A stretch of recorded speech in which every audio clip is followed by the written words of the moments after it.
केटी live news को like share subscribe करना न भूलें। आपका अपना केटी लाइव न्यूज, सच की खोज, सच का जोश।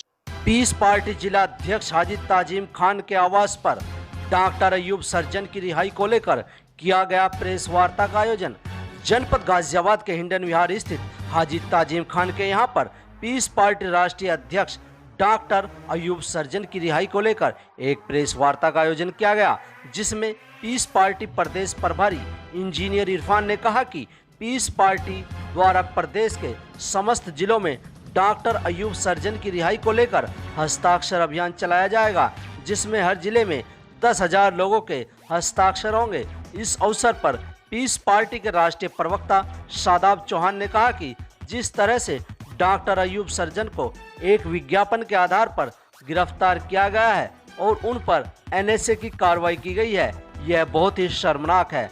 प्रेस वार्ता में पश्चिम प्रदेश निर्माण मोर्चा के राष्ट्रीय अध्यक्ष सत्यपाल यादव, संजय गुर्जर ने अपने अनेक साथियों के साथ पीस पार्टी की सदस्यता ग्रहण की।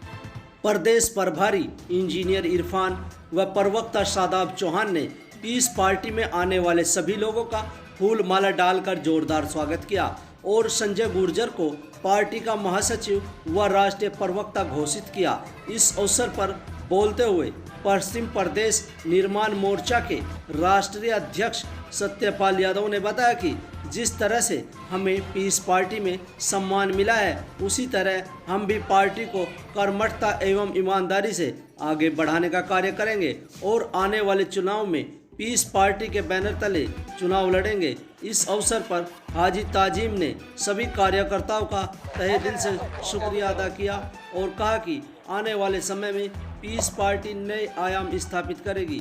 केटी लाइव न्यूज के लिए मोहसिन खान के साथ हसन खान की रिपोर्ट। और मैं सुबोध त्यागी साहब का भी स्वागत करता हूं कि आज पीस पार्टी में शामिल हो रहे हैं। कुजाना के रहने वाले हैं, वो भी आज हम लोग के साथ पीस पार्टी में शामिल हो रहे हैं।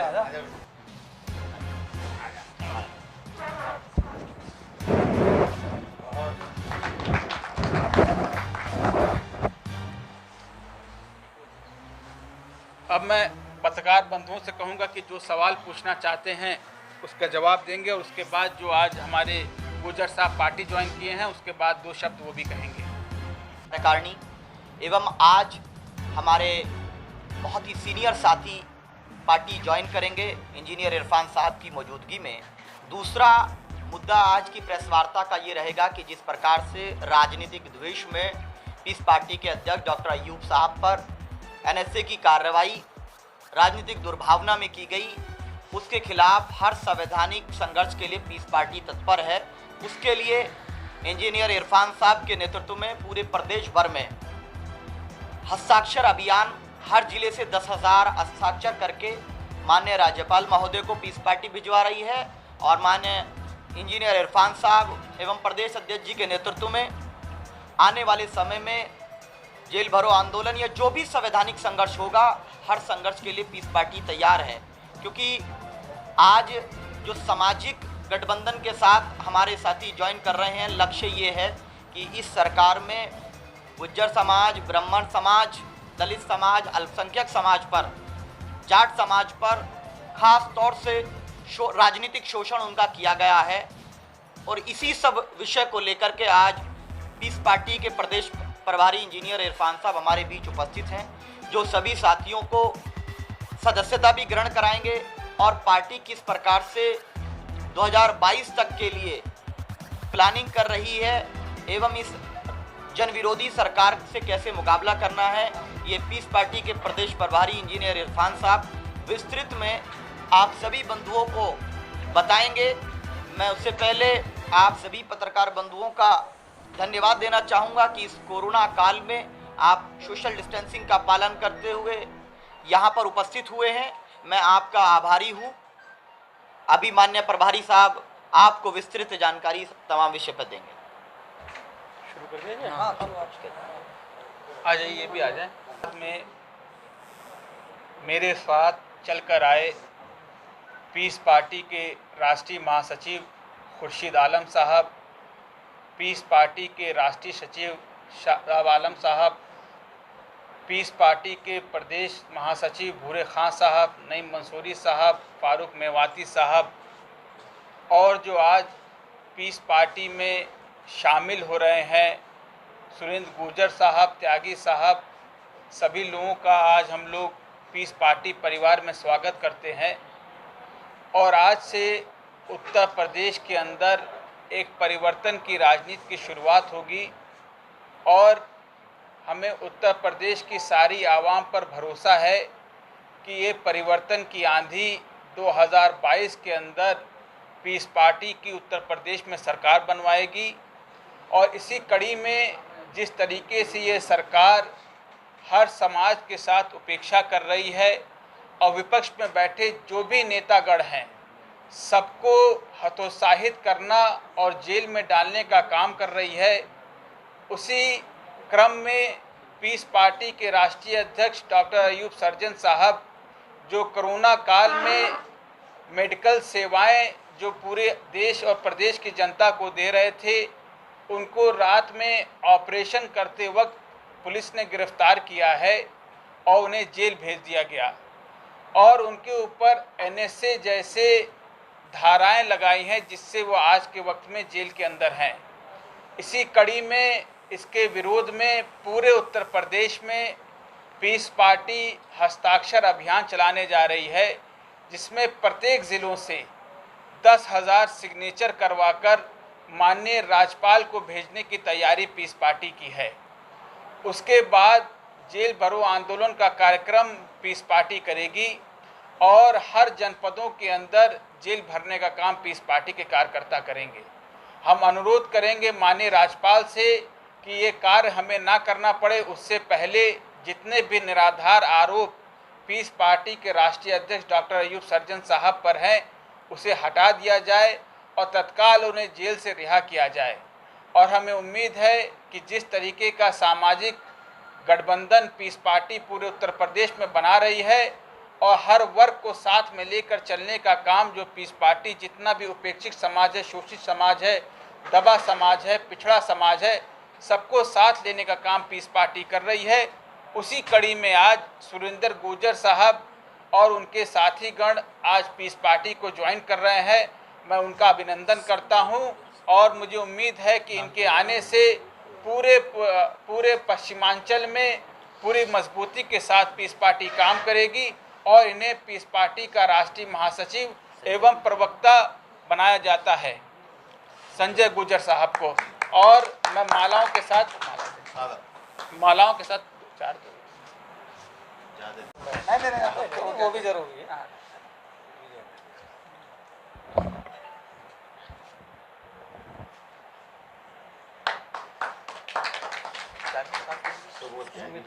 और मैं सुबोध त्यागी साहब का भी स्वागत करता हूं कि आज पीस पार्टी में शामिल हो रहे हैं।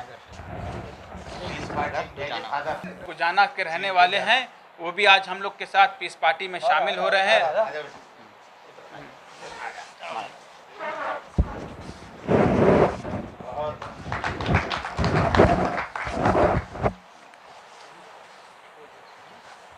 अब मैं पत्रकार बंधुओं से कहूंगा कि जो सवाल पूछना चाहते हैं उसका जवाब देंगे और उसके बाद जो आज हमारे गुर्जर साहब पार्टी ज्वाइन किए हैं उसके बाद 2 शब्द वो भी कहेंगे। कौन-कौन सी धाराएं किस आधार पे सरकार ने उनको गिरफ्तार किया है? उनके ऊपर 124, 153 और बहुत सारी धाराएं उनके ऊपर लगाई हैं जो पूरी तरह से असंवैधानिक और निराधार हैं। इसीलिए हम लोग पूरे उत्तर प्रदेश में एक आंदोलन शुरू करने जा रहे हैं और इन्हीं धाराओं के तहत उन्हें गिरफ्तार किया गया है और उसके बाद उनके ऊपर एनएसए लगाया गया है। तो क्या आपको लगता है कि ये जो फासीवादी सरकार है उससे निजात पा पाएंगे आप? सिर्फ यही सरकार नहीं, इससे पहले भी जो उत्तर प्रदेशों में सरकार रही है, इससे पहले समाजवादी की सरकार थी, उसके अंदर समाज को बांटने के लिए दंगों का दौर चला था पूरे 5 साल। और आज के वक्त में पूरे उत्तर प्रदेश में एनकाउंटर राज उत्तर प्रदेश के अंदर छा गया है। इसके अंदर भी लोगों को बांटने का काम किया जा रहा है। तो वो इनसे भी, सपा सरकार से भी एक कदम आगे बढ़कर ये सरकार काम कर रही है। तो हमें लगता है पूरे उत्तर प्रदेश के अंदर अघोषित इमरजेंसी आ गई है और इमरजेंसी के बाद पूरे देश के अंदर एक बदलाव आया था। तो हमें लगता है 2022 के होने वाले चुनाव के अंदर ये जो अघोषित इमरजेंसी जो ये सरकार लागू कर रखी है, इसका भी खात्मा 2022 में हो जाएगा। जिस तरीके से सोशल एक्टिविस्टों को या सामाजिक लोगों को इस योगी सरकार ने और मोदी सरकार ने जेलों में डालने का काम किया जा रहा है, डॉक्टर अयूब सर्जन साहब भी कुछ इसी तरीके का काम करते हैं, लेकिन उसके बावजूद भी ये सब कुछ अनदेखा हुआ। क्या इसमें सरकार कहीं ना कहीं साजिश के तहत ये किया गया? साजिश तो पूरी की पूरी सरकार के इसके अंदर है। उसी की सरकार के कहने पे ही एनएसए लगाया जाता है। डीएम के हस्ताक्षर के बाद ही एनएसए लगाया जाता है। हमें यकीन है कि जो प्रदेश की जो आवाम है, जो अमन पसंद आवाम है, वो सारी चीज़ों को देख रही है और उन्हें पूरा भांप चुकी है और इससे पहले की सरकारों को भी देख चुकी है। तो हमें लगता है कि एक नए विकल्प के तौर पे पीस पार्टी उभरेगी और एक बदलाव की राजनीति उत्तर प्रदेश में आएगी। और पीस पार्टी जो नेता जो आज हमारे साथ जुड़ रहे हैं, ये अग्रसर होंगे एक नए परिवर्तन में और मैं इनका स्वागत करता और हमें लगता है कि हम लोग बदलाव की राजनीति 2022 में उत्तर प्रदेश में लाएंगे। जैसे कि आपने कहा कि जेल भरो आंदोलन अगर डॉक्टर अयूब यहाँ नहीं किए गए या उन पर केस नहीं हटाए गए तो अब जेल भरो आंदोलन शुरू करेंगे, उसकी क्या रूपरेखा तैयार की गई आप लोगों ने? हम लोग पूरे उत्तर प्रदेश के सारे साथी अगर हस्ताक्षर अभियान के बाद हम लोग माननीय राज्यपाल से मिलेंगे, अगर उसके बाद भी उनके पास प्रार्थना करने के बाद भी अगर हम लोग को कोई हल नहीं मिलेगा तो पीस पार्टी के नेतागण और कार्यकर्ता मजबूर होंगे जेल भरो आंदोलन करने के लिए और सभी अपने अपने ज़िला मुख्यालय पे जेलों पर जाकर इतनी तादाद होगी सोशल डिस्टेंसिंग का पालन करते हुए हम लोग जेल भरो आंदोलन करेंगे। क्या जिलाध्यक्ष जैसे पार्टी पदाधिकारियों को कोई खास तौर पर निर्देश दिए गए, कोई गाइडलाइन दी गई है? अभी तो सिर्फ निर्देश दिया गया है कि हस्ताक्षर अभियान करा लिया जाए, जो पूरा 1 महीने का टाइम दिया हम लोगों ने। हर ज़िले से 10,000 हस्ताक्षर का हम लोगों ने टारगेट दिया है। उसी की तैयारी में आज हम लोग प्रेस कॉन्फ्रेंस कर रहे हैं कि ये पूरा सिग्नेचर करवा कर हम लोग माननीय राज्यपाल को हर ज़िले से, जो प्रत्येक ज़िले उत्तर प्रदेश के हैं, पहले इस कार्यक्रम को पूरा कराएंगे। उसके बाद अगर हमें कोई वहाँ से रिलीफ नहीं मिलता है, उसके बाद ये हम लोग जेल भरो आंदोलन का काम करेंगे। धर्मवाद और जातिवाद के जो कीड़ा है उससे हम लोग बाहर निकलने के लिए सभी लोग, पीस पार्टी चूँकि एक धारा पे काम करने के लिए तैयार है और सभी समाजों को सम्मान देने का कार्य कर रही है, इसलिए पूरे उत्तर प्रदेश और अन्य राज्यों में भी हम लोग इसकी मजबूती के लिए कार्य करेंगे। और सबसे महत्वपूर्ण बात यह है कि जो अभी हमारे पत्रकार बंधुवर कह रहे थे कि गाइडलाइन, जन आंदोलन की कोई गाइडलाइन नहीं होती है। हमारे लीडर बंद है तो हम तो आंदोलन करेंगे, लाठी भी खाएंगे, जेल भी जाएंगे, कोई दिक्कत की बात नहीं। और पीस पार्टी के पास में मैं बता देना चाहता हूं आपको कि बहुत पर्याप्त कार्यकर्ता है उत्तर प्रदेश में, तो बेहद बहुत ज़्यादा कार्यकर्ता है पीस पार्टी के पास में। किसी भी प्रकार के हम इस सरकार की जो जन विरोधी, किसान विरोधी और आम जनता विरोधी नीतियाँ, इनको किसी भी सूरत में बर्दाश्त करने के मूड में है नहीं। और अभी 1 महीने के बाद में पूरी स्थितियों से मजबूती के साथ में खड़े होकर हम इनका पूरी तरह बहिष्कार करेंगे और उसकी जन विरोधी नीतियों का जनजागरण अभियान के द्वारा भी हम लोगों को बताना का कार्य करेंगे। जो ये हिंदू की बात चिल्ला रहे हैं, हिंदू की जो ये बात चिल्ला रहे हैं, ऐसा नहीं है कि पूरा हिंदुस्तान का हिंदू इनके साथ है या हिंदुओं का जो बात करके लोगों में तुष्टीकरण की राजनीति कर रहे हैं, इसका हम लोग पीस पार्टी बहिष्कार करेगी। सभी समाजों के पिछड़ों को लेकर, अगड़ों को लेकर, वंचित और उपेक्षित समाजों को लेकर 2022 का विकल्प हम लोग तैयार कर रहे हैं। सब लोग पीछे रह जाएंगे, बहुजन समाज पार्टी और समाजवादी पार्टी। विकल्प अगर कोई तैयार होगा यूपी में 2022 का, तो पीस पार्टी। आने वाले 2022 के चुनाव में पीस पार्टी अपने दम पर चुनाव लड़ेगी और अकेले चुनाव लड़ने की तैयारी कर रही है। और उसी की तैयारी के सिलसिले में आज हम लोग पूरे उत्तर प्रदेश में इसी पे दौरा कर रहे हैं, ज़िलों में समीक्षा बैठकें कर रहे हैं कि 2022 की तैयारी से पीस पार्टी अभी से लग चुकी है। पीस पार्टी कोई ऐसा कदम उठा रही है नहीं, जो सारा ये आज निजी हाथों में दे दिया गया है? अभी प्रदेश प्रभारी जी ने जो स्पष्ट कहा, पार्टी की एक स्पष्ट गाइडलाइन है, वो ये है कि जो भी जन विरोधी नीति होगी, क्योंकि जो निजीकरण किया जा रहा है उससे देश का लाभ नहीं है, चंद लोगों का लाभ है जो सरकार के करीबी हैं, जो लीज पे लैंड जिनको मिलती है। तो पीस पार्टी हर उस नीति के खिलाफ है जो जन विरोधी है, आम जनता के विरोधी है, चाहे निजीकरण का मामला हो, चाहे जेई नीट का मामला हो, चाहे जो पिछड़े लोग हैं उनको आरक्षण का मामला हो, चाहे क्रीमी लेयर का मामला हो।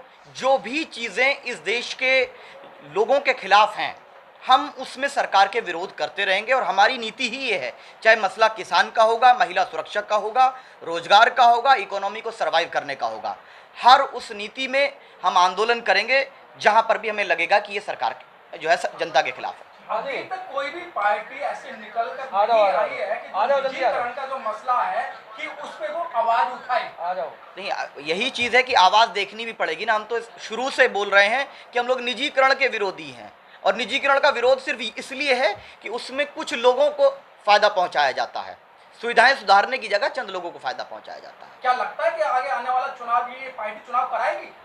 पीस पार्टी पूरी तरह से प्रयासरत है, और माननीय राष्ट्रीय अध्यक्ष जी भले ही उनको साजिश के तहत जेल में डाला गया हो, लेकिन उनके कार्यकर्ता इंजीनियर इरफान साहब के नेतृत्व में इतने सक्षम हैं कि हम हर तरह के संघर्ष इंजीनियर इरफान साहब के नेतृत्व में करने के लिए तत्पर हैं। महोदय, एक सेकंड। पश्चिमी उत्तर प्रदेश निर्माण मोर्चा है, जो पश्चिमी उत्तर प्रदेश में काफ़ी प्रभावी, कहीं ना कहीं आप लोग भी जानते होंगे, सतपाल यादव जी के नेतृत्व में, तो वो यहाँ पीस पार्टी के समर्थन की घोषणा भी कर रहे हैं। आज उत्तर प्रदेश के पश्चिमांचल की मांग करने वाले यादव जी और उनके साथीगण आज पीस पार्टी के इस प्रेस कॉन्फ्रेंस में आए हैं, और हमें उम्मीद है कि दोनों लोग, ये दोनों संस्थाएं एक गैर राजनीतिक और पीस पार्टी एक राजनीतिक दल होने के नाते जो इनके मुद्दे हैं उनको साथ लेके चलने की कोशिश करेगी, क्योंकि जैसे कि आरक्षण का मुद्दा हो, छोटे राज्यों का मुद्दा हो, जिससे जनता को सीधे सीधे फ़ायदा पहुँचे, उन मुद्दों को लेकर पीस पार्टी 2022 के अंदर चुनाव के अंदर जा रही है। उसी के लिए आज यादव जी हम लोग के बीच आए हैं, और पूरी तैयारी के साथ हमें लगता है कि जो बातें अगर सफल रही तो पूरी तैयारी के साथ 2022 के चुनाव में हम लोग मिलकर साथ चलेंगे। और मैं चाहूँगा कि यादव जी भी 2 शब्द बोल लें, उसके बाद हम लोग प्रेस कॉन्फ्रेंस ख़त्म करेंगे। मैं आप लोगों का पत्रकार संगठन है पश्चिमी प्रदेश निर्माण मोर्चा, पीस पार्टी राजनीतिक संगठन है। हमारा सभी पार्टियों का स्वागत था, लोग आते थे और चले जाते थे। केवल पहली बार पीस पार्टी ने छाती खोलकर ये स्वीकार किया है कि इस मुद्दे पर हम आपके खुलकर साथ हैं, और पश्चिमी प्रदेश निर्माण मोर्चा जो मांग करता है अलग प्रदेश की, छोटे प्रदेशों की, उसके साथ हम खुलकर रहेंगे, हमारे एजेंडे में होगा। इसी प्रकार पश्चिम प्रदेश निर्माण मोर्चा भी धोखे वाला नहीं है, सच्चाई ईमानदारी के साथ में पीस पार्टी का साथ देगा। आज हमारे कुछ कार्यकर्ता हैं, राजेश यादव जी हैं जो किसान मजदूर संघ के जिलाध्यक्ष हैं, वो पार्टी ज्वाइन कर रहे हैं। जो लोग चुनाव लड़ना चाहेंगे, मैं क्लियर बता दूं, वो हमारे लोग जो है पीस पार्टी के बैनर पर लड़ेंगे। हालांकि हमारे एजेंडे में एक जब तक प्रदेश न बढ़ जाए हमारा कोई बड़ा चुनाव नहीं लड़ेंगे, लेकिन जो हमारे साथी चुनाव लड़ना चाहेंगे वो पीस पार्टी के झंडे और बैनर के नीचे चुनाव लड़ेंगे 2022 का। उससे पहले जिला परिषद चुनाव आ रहा है, उसमें भी हम एक साथ मिलकर संघर्ष करेंगे। और जो उत्तर प्रदेश में कुचलने वाली नीति वाली सरकार है, उसके विरोध में एक साथ लड़ेंगे। जो प्रदेश की हालत हो गई है उसका भी संघर्ष हम मिलकर करेंगे, और जन समस्याओं का भी मिलकर संघर्ष करेंगे। ये हमारा आज का दोनों पार्टियों का, मोर्चे का और पीस पार्टी का एजेंडा है। पीस पार्टी को पूरा समर्थन दिया है। सारे पीस पार्टी का नेतागण के जो मेरठ मंडल के हमारे अध्यक्ष हैं डॉक्टर मेहताब साहब, पीस पार्टी के जितने राष्ट्रीय और प्रदेश के नेता आज यहाँ मौजूद हैं, और ख़ास तौर से संजय गुर्जर जी का की पूरी टीम के साथ आज पीस पार्टी में शामिल हुए हैं। और आप सभी पत्रकार बंधुओं का कि किस कोरोना काल के अंदर भी आप लोग यहाँ पर आए पीस पार्टी के बुलाने पर, और आप लोगों यहाँ पर आकर पूरी ताकत के साथ जो पीस पार्टी जो कमज़ोरों की आवाज़ बनकर उत्तर प्रदेश में काम करना चाहती है, आप लोग यहाँ पर पहुँचे, इससे पीस पार्टी का काफ़ी हौसला बढ़ा है। बहुत बहुत शुक्रिया, धन्यवाद, आदाब। जैसे कि डॉक्टर अयूब सर्जन को अरेस्ट कर लिया गया था, जो एक उन्होंने विज्ञापन अखबार में छपाया था, उसके लिए उन्हें अरेस्ट किया गया। और आज जो हिंडन विहार में एक प्रेस कॉन्फ्रेंस की गई पीस पार्टी द्वारा, तो जो हमारे इंजीनियर इरफान है जो पीस पार्टी के प्रदेश प्रभारी हैं, आइए उनसे बात कराते हैं। सर, जो आज प्रेस कॉन्फ्रेंस की गई है, इसका क्या कारण रहा? आज की जो प्रेस कॉन्फ्रेंस की गई है उसके 2 मुख्य बिंदु थे। एक तो बड़ी तादाद में गाज़ियाबाद ज़िले से हर वर्ग, हर समाज से लोगों ने पीस पार्टी में शामिल हुए हैं। उसमें से सुरेंद्र गुर्जर जी हैं, साथ में सुबोध त्यागी जी हैं, यादव जी हैं, बहुत सारे साथी आज पीस पार्टी का हाथ थामा है। और हमें उम्मीद है कि पूरी मजबूती के साथ 2022 का चुनाव पीस पार्टी गाज़ियाबाद ज़िले से चुनाव लड़ेगी। और साथ ही साथ एक हस्ताक्षर अभियान पीस पार्टी चला रही है, जिसमें पीस पार्टी के राष्ट्रीय अध्यक्ष जिन पर NSA लगाया गया है, जो पूरी तरह से निराधार है और राजनीति से प्रेरित है, उसके खिलाफ प्रत्येक ज़िलों से 10,000 हस्ताक्षर पीस पार्टी करवा रही है। उसी की तैयारी के सिलसिले में आज यहाँ पर उसकी समीक्षा बैठक हुई है। जैसे कि डॉक्टर साहब को करीब 20-25 दिन हो गए हैं अरेस्ट हुए, और पीस पार्टी ने अब से पहले क्या कोई कार्रवाई की है उसके बारे में? अभी इससे पहले एक दिवसीय धरना प्रदर्शन सभी प्रत्येक मुख्यालयों उत्तर प्रदेश में हम लोगों ने किया है। उसके बाद उसी कड़ी में आज हम लोग हस्ताक्षर अभियान पूरे उत्तर प्रदेश में करीब 1.25 महीने के लिए चलाएंगे। उसके बाद माननीय राज्यपाल से हम लोग मुलाकात करेंगे और निवेदन करेंगे कि जो भी उनके ऊपर झूठे आरोप जो पूरी तरीके से निराधार हैं उन्हें हटाया जाए। अगर उसके बावजूद भी हमें कोई रिलीफ नहीं मिलती तो उसके बाद पीस पार्टी के कार्यकर्ता मजबूर हो जाएंगे जेल भरने के लिए। तो जैसे कि अब आपका सिग्नेचर अभियान है, इससे आगे जेल भरो आंदोलन है, तो आपकी कार्रवाई बराबर निरंतर लगी हुई है। तो जैसे कि कुछ अब जो एक तरह से ब्राह्मणवाद में कभी कोई किसी में, ये सरकार जो हर आदमी पीड़ित है, उसके बारे में आप क्या कहेंगे? सारे जो समाज के उपेक्षित हैं, पीड़ित हैं, शोषित लोग हैं, उनकी आवाज़ बन के पीस पार्टी आज पूरे उत्तर प्रदेश में काम कर रही है। और हमें पूरा भरोसा है उत्तर प्रदेश की जनता से, आवाम से, कि जिसने सबको मौका दिया है और 2022 में पीस पार्टी को विकल्प के रूप में आवाम देख रही है। और हमें उम्मीद है जनता का पूरा जनसमर्थन पीस पार्टी को मिलेगा और इंशाअल्लाह पीस पार्टी कामयाब होगी।